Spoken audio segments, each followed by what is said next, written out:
হ্যাঁ, মির্জা ফখরুল বলছে যে জামাত যদি ক্ষমতায় আসে তাহলে দেশটা আফগানিস্তান হয়ে যাবে কিংবা পাকিস্তান হয়ে যাবে।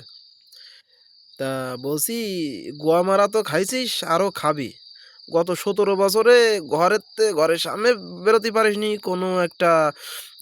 বিএনপির যে দল, এত কর্মী, এত বিশাল কিছু, রাস্তায় রাস্তায় কিনতে বেড়াইছিস, রাস্তায় রাস্তায় কিনতে বেড়াইছিস, ভিখারির মতন বেড়াইছিস।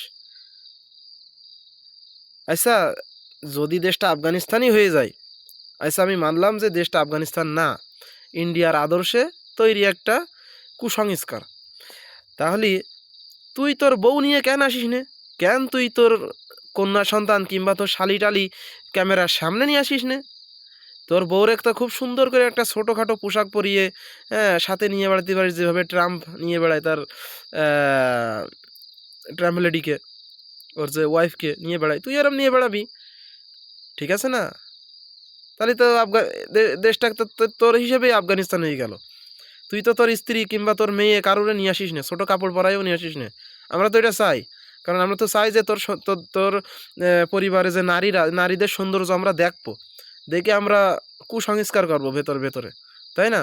তা তুই তো নিয়ে আসিস না, তাহলে তুই কী বালের আইন করিস তুই? তুই গোয়ামারা খাইছিস, আরও খাবি।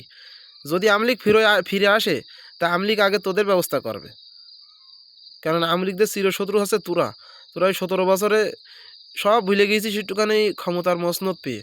ভারত তোদের যে লোভ দেখাইছে, ওই লোভে তোরা কী অবস্থা হবে তোরা কল্পনাও করতে পারবি না। কথায় আছে না, লোভে পাপ, পাপে মৃত্যু, তোর অবস্থা হবে তাই। তুই যখন সংসদে যাচ্ছিলি তখন মানুষ, একটা ব্যক্তি তোকে সালাম দিছিল, তুই এমন একখান ভাব নিলি তুই যেন বিশাল অনেক কিছু, তুই যেন বিশাল অনেক কিছু। শুনে রাখ, ক্ষমতা চিরস্থায়ী না, তোরা কিন্তু একদিন মৃত্যুর কাছে যেতেই হবে। তাই ভুলে যাস নে যে তুই একটা মানুষ, মানুষের স্থানে থেকে মানুষ হওয়ার চেষ্টা কর, ঠিক আছে? দেশটা তো তুই আফগানিস্তান পাকিস্তান বানাই ফেলাছিস। তুই তোর বউরে নিয়ে আসিস নে ছোটো কাপড় পরিয়ে, তুই তোর মেয়েরে নিয়ে আসিস নে ছোটো কাপড় পরিয়ে, তাহলে তো দেশটা আফগানিস্তানই হয়ে গেল, তাই না?